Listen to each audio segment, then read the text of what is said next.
going to start off real strong with the one writing advice that is always pissing me off. Never settle, and I won't after this mess of drafting. This all dials back to the one most common writing advice you always get from well-established authors. Write what you love. How is that advice? Of course I'm going to write what I love. Of course I'm going to tell the story how I want to tell the story. Seems obvious, right? As I was furthering my ambitions from writer to author, I suddenly felt all this pressure to cater to the market. And because I work within publishing, I tossed my personal convictions to enter the market strongly and to go with the most marketable choice I could have made, which is one of the stupidest things I could have done. So detrimental to tapping into the needed creativity to really draft from your convictions, from your heart, to tell the story how you want to tell the story. So as I found myself really struggling with the draft of my 27th novel, rewriting scene after scene after scene and losing my damn mind, I felt haunted by all the writers whispering, read what you love. Get it now. I get it now. I'm learning my lesson. The tricky part of that statement for me is that it reaches beyond the idea itself. The series I'm currently publishing is a trilogy. And at the core of everything, I have to admit that I don't like trilogies. I don't even like duets.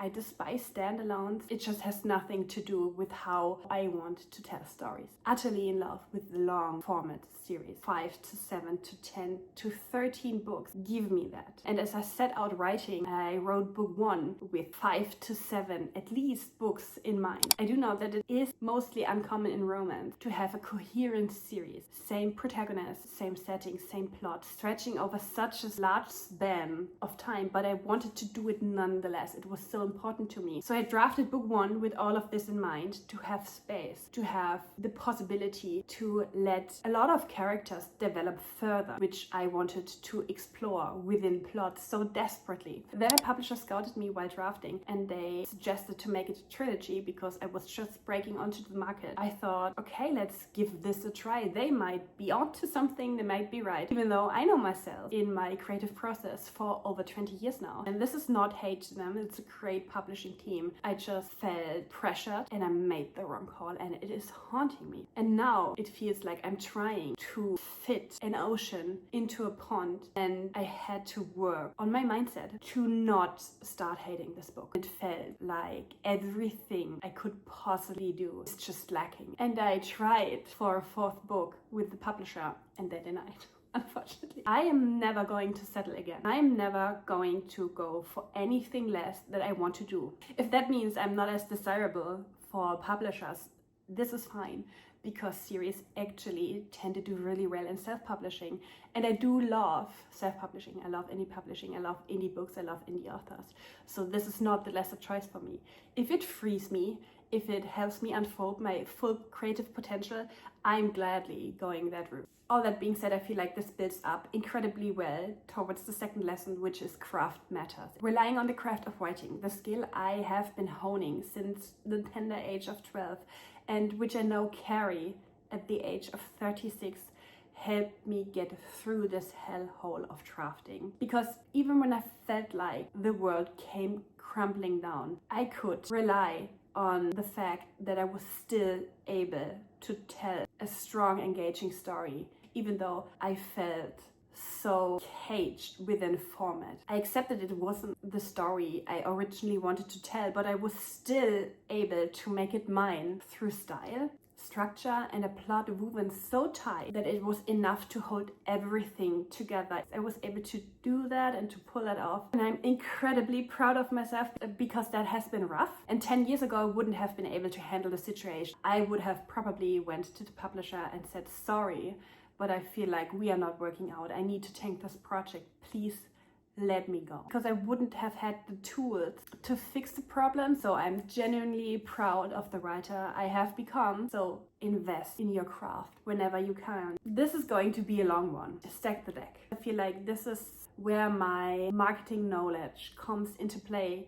And as much as I would love to ignore it, this is something I can't ignore because I know it is important. And this is not opinion, this is fact. And it's also experience I have working within the industry in marketing. I personally love a whole array of genre. And as I said, I am also pretty proud of the writing skills I have. And the reason why I do have all these writing skills is because I was curious enough to constantly challenge myself into new genre. I wanted to be able to write comedy. I wanted to really dig my claws into horror, which was one of the most fun endeavors because all of these different genres do have different stylistic devices which are very effective in evoking reaction from the reader. I love that.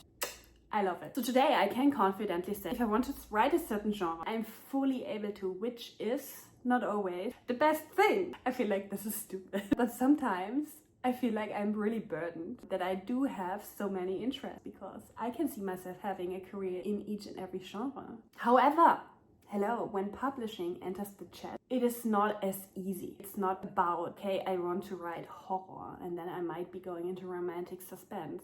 And while we are at it, I would love to pitch you a high fantasy series. This is not how publishing works, and this is also not how author brands work. It's just not how it works. So when publishing enters the chat, so does the need of a coherent, consistent author brand that does not really allow you any genre shifts. And you need to be successful first for you to be able to shift your author brand because you want to build a very, very strong readership. The readership ideally knows what they can get when they see your name. It is incredibly important, and I can't stress this enough, that you enter publishing with the genre you love the most to be able to carry that over many, many, many, many years. Okay, you need endurance, and endurance often stems from a deep calm. You need to be settled within yourself. So this is something I had to learn the very hard way. Because let me paint a picture. My current project is a romantic suspense trilogy, also firmly rooted within sports romance, which is something I love. As a reader, as a writer, it doesn't matter. This project is also morally gray, but Germany, where I'm currently published with this series, is infamously known for incredibly bad genre distinctions. I do know that I'm bashing the market here, but I feel like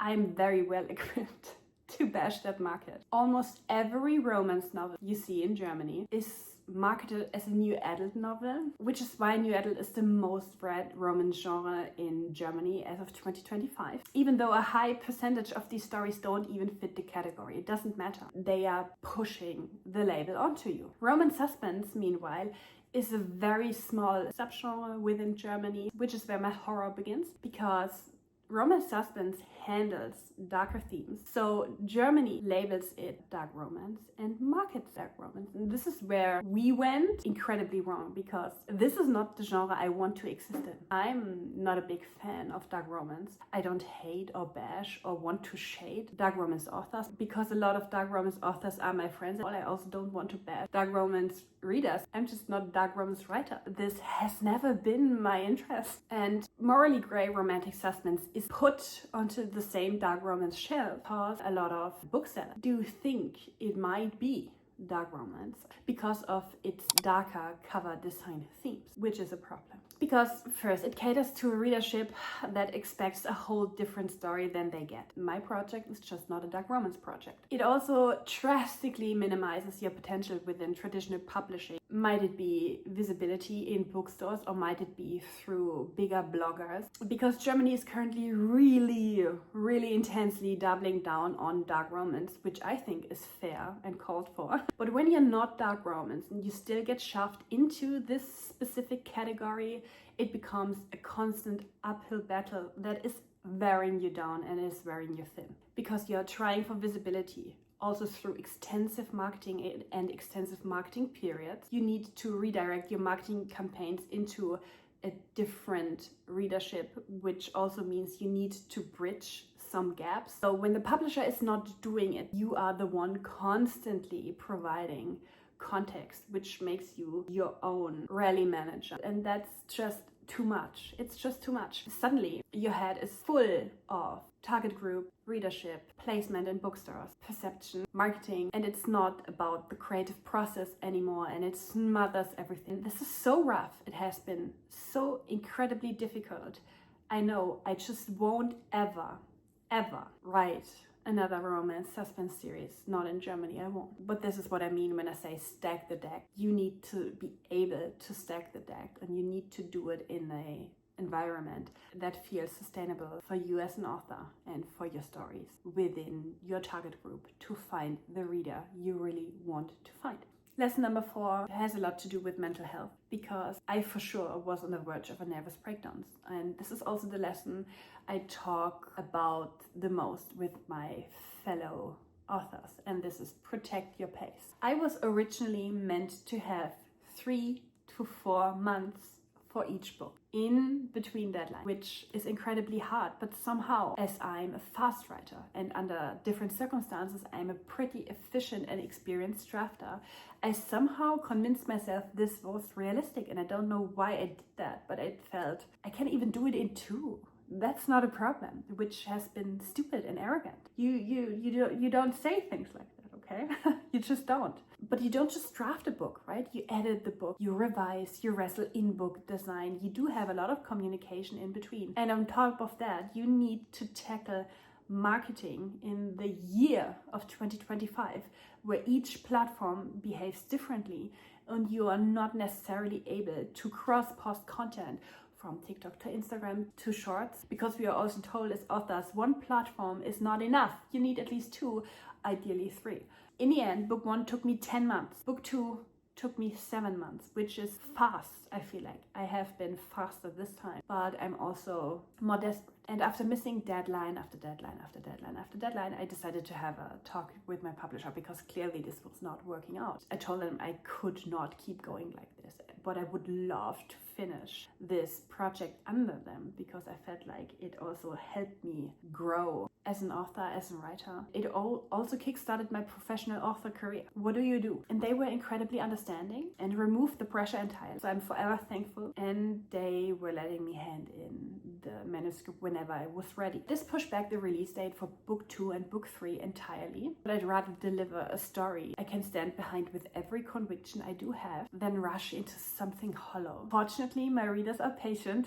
They are loving, they're wildly supportive. I do really feel lucky about this, and I really don't take that for granted, because I do know this is not normal. I should also mention that each book in its finished form, not its drafting form, its finished form, hit around 110,000 words. So going forward, I have decided I won't be rushing myself anymore, because those are long books. The story is intricate. I want it to be nuanced, to be thorough, but it takes time, and it also takes space. I'm already efficient and disciplined, and I'm fast in my routines, and there's no point punishing myself for everything I'm not capable of doing when I can focus on sharpening the strength I already have. I'm just done beating myself up.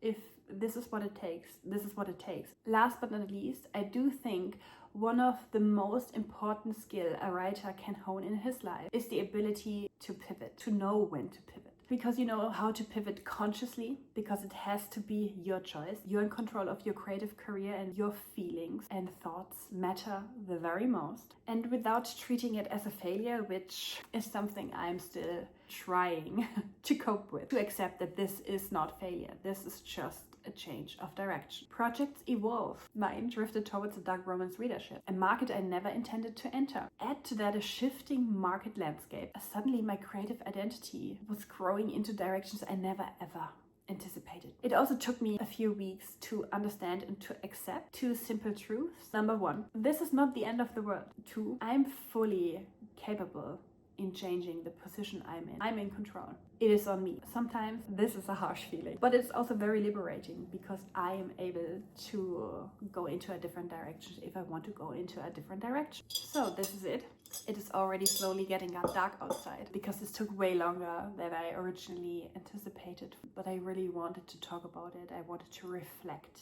2025 has been a complicated year. It has been a year that forced me to grow, but it also forced me to accept the position I'm in, and it also forced me to reflect what kind of author I want to be. And I want to be curious. I want to be ever curious. I want to take risks. I want to challenge myself. I want to invest into craft. Storytelling is so important to me, but these 2 books are the first books published by a traditional publisher. I do have published 3 books beforehand in self-pub, which I pulled from the market because I wanted to build myself cohesively, sustainably, and I feel like I failed. But I don't want to handle it as a failure anymore, because that's a really bad and detrimental headspace to be in. Not healthy, I would say. So I'm trying to shift my mindset, to grow with what I learned, make the best out of my abilities. I'm very proud of the writer I am. I try not to be scared anymore. I'm very excited to tap into developing all these ideas stacked in my brain. So this is it. I do hope your publishing journey is going a little bit smoother than mine. If not, you are not alone. Having done this video, I think it might kickstart my journey on YouTube. So if you like that video, please follow, please comment. I'm very curious how it's going with you. Let's connect. I would be very happy to meet a few fellow writer heartsies.